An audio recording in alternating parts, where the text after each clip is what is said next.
The car guy stopped by. Hooray! Time to talk a little cars and teach you something about your vehicle you might not have known about. Ron, the car guy. Absolutely, absolutely.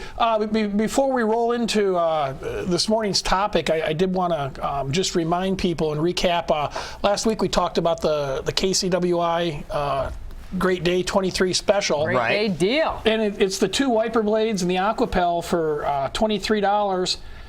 And there's a $5 mail-in rebate on that. And we've been obviously busy doing that, but one thing that Lou had brought up I hadn't even thought of, but you mentioned it on the show when we talked about it last week, was you could get a certificate for this, a gift certificate for stocking stuffers.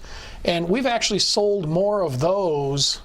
Have you really? Yes, yeah. So I owe you a commission or something for bringing that up. But yeah, we have. I was looking at the numbers yesterday, and we've actually sold more of those than actually performing the service. It's a great deal. And then also for the premium blades, it's an extra $10, but then it's a $10 rebate. $10 so it's a rebate push. on that. Exactly. Yeah. And most cars you can back service to the premium bean blade. So it's a heck of a deal. And now, Aquapel is awesome. I mean, I know it's only you say 3 or 4 months, but I've had it last 6 or 7 months where it's still the rain is just coming right off the windshield. And it's one of those deals. I mean, we can sit here and talk about Aquapel and how it works all day long, but you just have to experience it. It's like trying to explain the Iowa State Fair to somebody. It's not like the stuff in the yellow bottle. Okay. No. And like that's good until the end of the month. Yep. So you still have opportunities to go in if you want to get it done physically to your vehicle, or if you want to get one of those gift cards. A gift certificate for it and a good stocking stuffer. Awesome. So yeah, that's been great. All right, so let's move from the windshield down a little more south to our tires. We're going to move down to tires,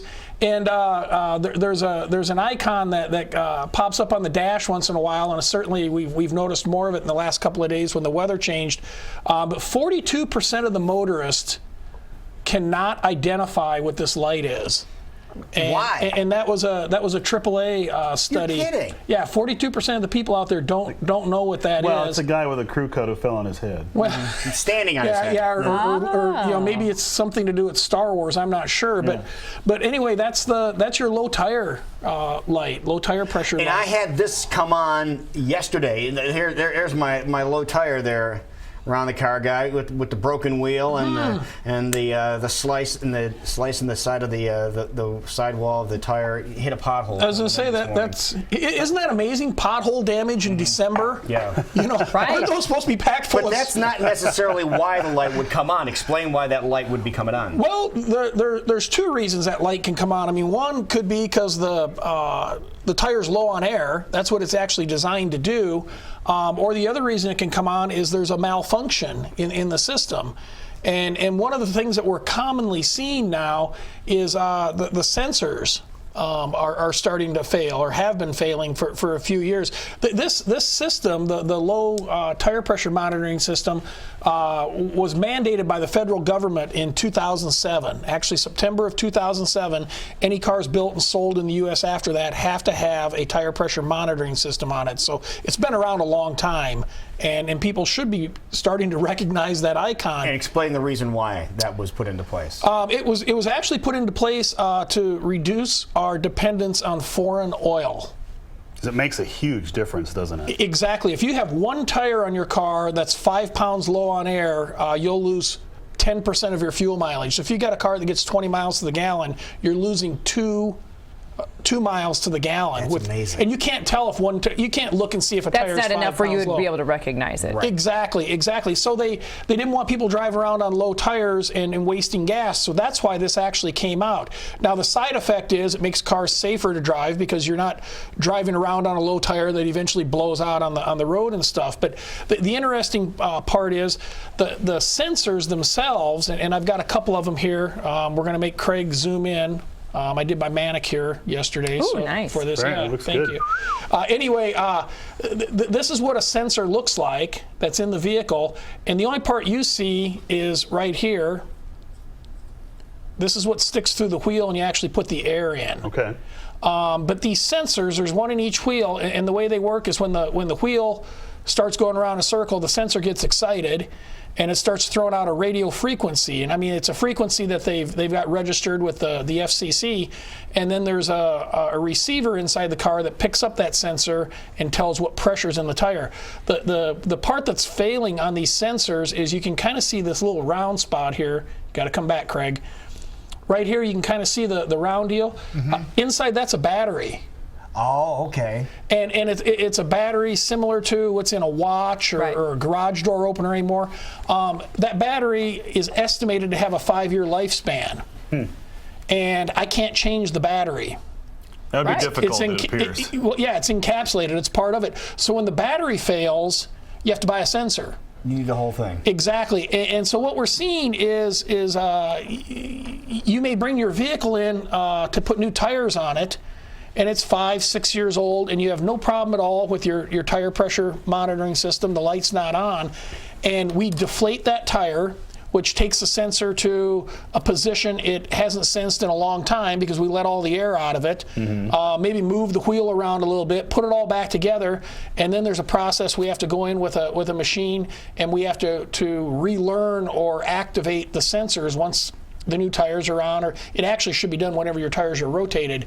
So now we're asking this battery to do a little bit more work. Right. And all of a sudden it becomes like the batteries in your remote. You know, if you occasionally put the volume up or down or change the channel on weak batteries, it works. But if you start channel surfing, all of a sudden it fades out and the thing's not working. That's what happens with these. Oh, okay.